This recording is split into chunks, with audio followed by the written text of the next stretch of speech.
どうも、ワンピースの謎を解く仮面 YouTuber ゆでたものゆでろんです。ありがとうございます。いいね。チャンネル登録してね。今回はいよいよ一つなぎの大秘宝の正体について考えていきます。ただしこれは一つなぎの大秘宝の正体の一つ目です。僕ゆでろんは一つなぎの大秘宝は少なくとも2つ以上の意味があると考えているからです。今回はその一つ目の一つなぎの大秘宝の意味、正体を探ります。まずここまで僕はワンピースというタイトルの意味は一つなぎという意味の他に一かけらという意味もあると考え、ワンピースというタイトルに D という一かけらを足すとドンピース、つまり完成された世界という意味になることから、逆に言えばワンピースの世界からは D が失われている。つまり D の一族は800年前に滅ぼされていると考え、そこからさらに検索しても出てこないエニエスロビーのエニエスという謎の単語にこちらも D という一かけらを足すとデナイス、つまり拒否。エニエスロビーとは D を拒否した玄関というイメージになることから、エニエスロビーの大穴こそがクローバー博士の言う滅ぼされた巨大な王国、つまり D が栄えた王国の跡地だと考察しました。さらに次の動画ではエニエスロビーに見られる数々の目を奪うというイメージから、エニエスロビー、つまり失われた巨大な王国はジャヤとアッパーヤードが合わさったドクロの島に欠けている左目の部分に存在したのではないかと考えてきました。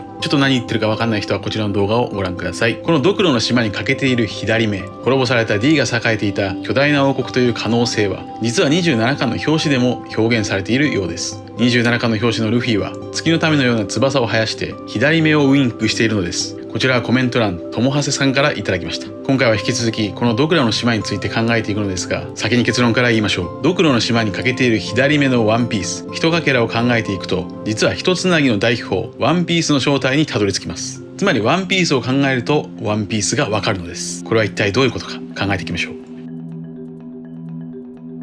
ドクロの島に欠けている左目を考えるには、その反対側にあるドクロの島の右目についてまずは考える必要があります。ドクロの島の右目といえば、400年前のルブニーロ王国の探検家嘘つきノーランドことモンブラン・ノーランドでしょう。ジャヤに到達したノーランドはカルガラなどの月の民シャンディアたちと懇意になり、黄金都市シャンドラを訪れ、そこにあった黄金の鐘とポーネグリフを見せてもらい、疫病を食い止めましたが、吸ったもんだがあってカルガラと再会の約束をしました。ノーランドはその5年後、ルブニーロ王国の国王を連れて再びジャヤを訪れますが、この時にはすでにノックアップストリームによって島の半分が空へ消し飛んでおり、財宝目当てだった国王はこれに激怒して虚言の罪で捕まって処刑されてしまいました。これによりモンブラン一族は国を追われ、嘘つきの烙印を押され、ワンピースの世界では嘘つきノーランドという絵本になるほど有名になっています。このノーランドと見事なほど表裏一体となっているのが海賊王ゴールディ・ロジャーでしょう。それはまるですでに考えたルフィとサンジの表裏一体の関係のようです。ルフィに対応するのがロジャーなら、サンジと対応しているのがノーランドというつながりです。サンジは幼少の頃嘘つきノーランドを読んでいました。ノーランドは読者ならご存知の通り、嘘つきではなく実際には正直者の英雄です。しかしワンピースの世界では嘘つきとされ、ノーランドが死刑台で語ったセリフを聞いた民衆の反応は嘘つきの大合唱で冷ややかなものでした。一方、海賊王ロジャーが死刑台で放ったセリフを聞いた民衆の反応は熱狂を呼びました。またノーランドは黄金鏡を実際に見て触れたにもかかわらず、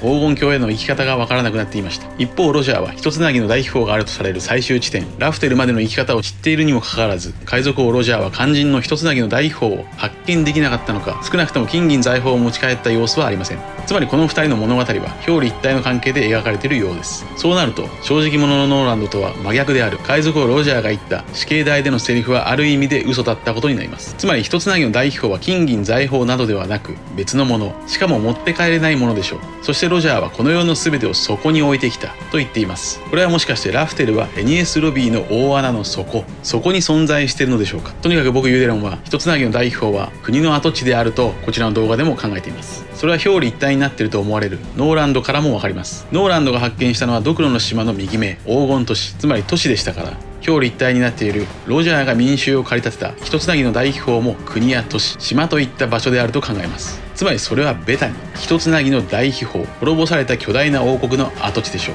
それは空島でもヒントが登場しています。空島では黄金、つまり黄金鏡よりもバース、つまり大地こそが宝であると言われていました。ドクロの島の右目の宝が400年前まで守られてきた黄金都市だったならば、ドクロの島の左目の宝は800年前に滅ぼされた巨大な王国の跡地であるという表裏一体です。それでは一つずつ右目のノーランドと左目のロジャーの表裏一体の関係を見ていきましょう。ノーランドは最終的に黄金鏡を確認できなかったが、ロジャーはラフテルを確認できた。ノーランドは黄金鏡への生き方がわからなかったが、ロジャーはラフテルへの生き方は知っていた。その黄金鏡は金銀財宝だったが、一つなぎの大秘宝は大地、国の跡地なのか。ノーランドの話を民衆は信じなかったが、ロジャーの話は信じて大海賊時代の幕を開けた。ノーランドは本当は正直者だったが、ロジャーは本当はある意味嘘つきだったか。ノーランドは死刑台で死んだが、ロジャーは死刑台では死んでいない。これは一点だけおかしいことになってしまいました。ノーランドとロジャー、全てが真逆の表裏一体を考えると、死刑台で死んだと思われるロジャーは死刑台では死んでいないという考察になってしまいました。ロジャーは死んでいない説は今後別の動画で考えていきましょう。とにかく一つなぎの大秘宝の正体は、ジャヤとアッパーヤードが合わさったドクロの島の左目に存在した NES ロビー、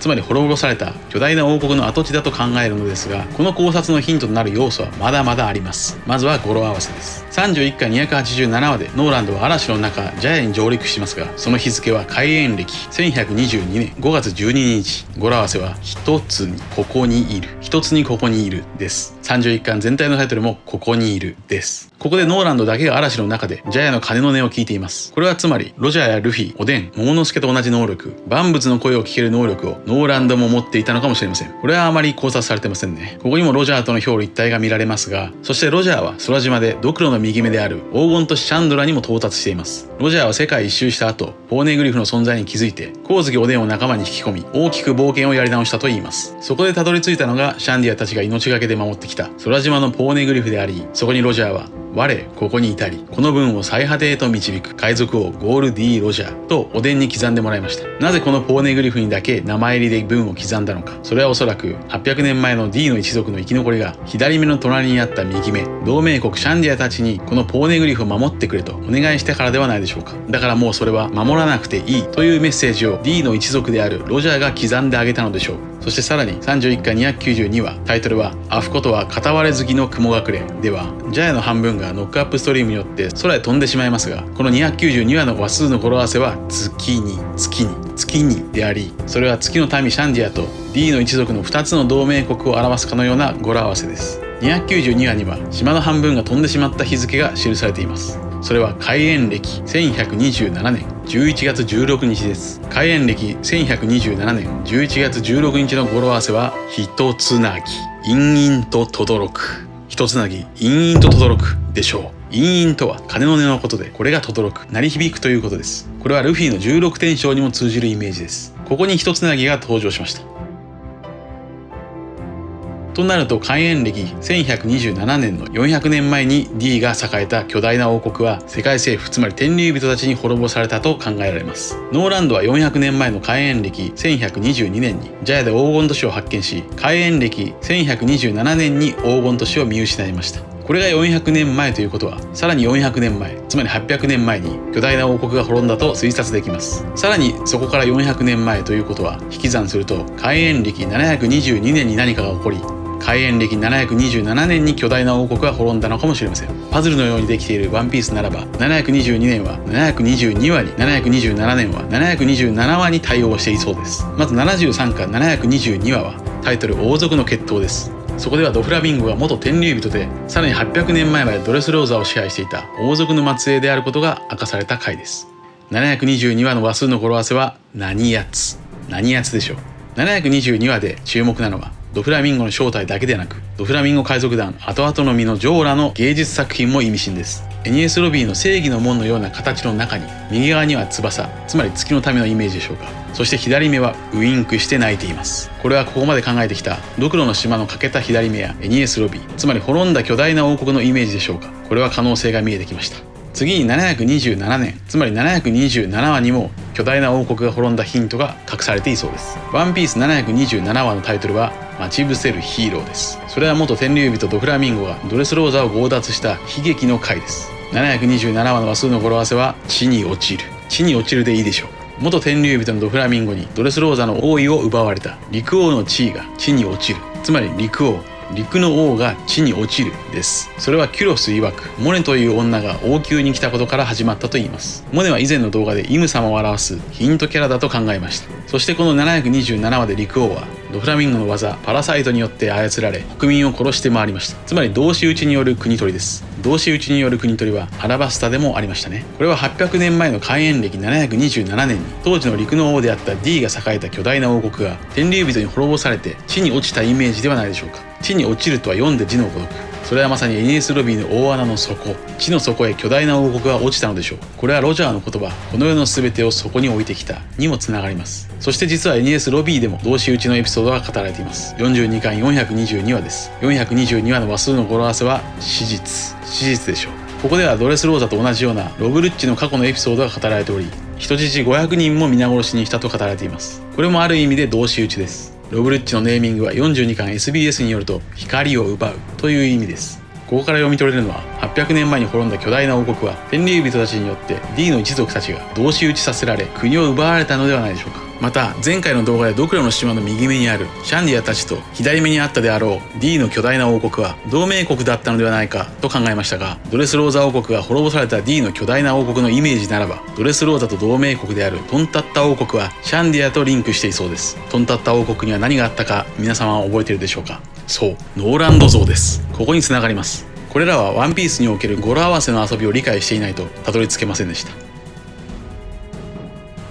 だんだんとワンピースというパズルが埋まってきましたが、さらにもう一つまだあります。これらの説を裏付けることができそうな話はワンピースの序盤でも登場しているのです。それは2巻9話14話でのバギーとの戦いです。ここではバギーとの戦いの他に宝とは何かという裏テーマが描かれています。まず9話でルフィは、これは昔友達から受け取った俺の大切な宝物なんだと言っていました。13話で犬のシュシュは宝物だった店を燃やされて、プードルはこの店はシュシュにとって宝なんじゃと言っていました。14話ではプードルはわしらの作った町なのじゃ、町民たちとこの町はわしの宝さながらと言っていました。15話でバギーはバカかてめえは、宝ってのはな金銀財宝のことを言うんだと言っていました。つまり宝、富とはルフィにとっては麦わら帽子、シュシュにとっては店、プードル町長は町、バギーは金銀財宝というように、その価値観は人それぞれ違うものであることが提示されています。そしてこの中で重要なのはシュシュの宝物店です。13話タイトルは宝物、話数の語呂合わせは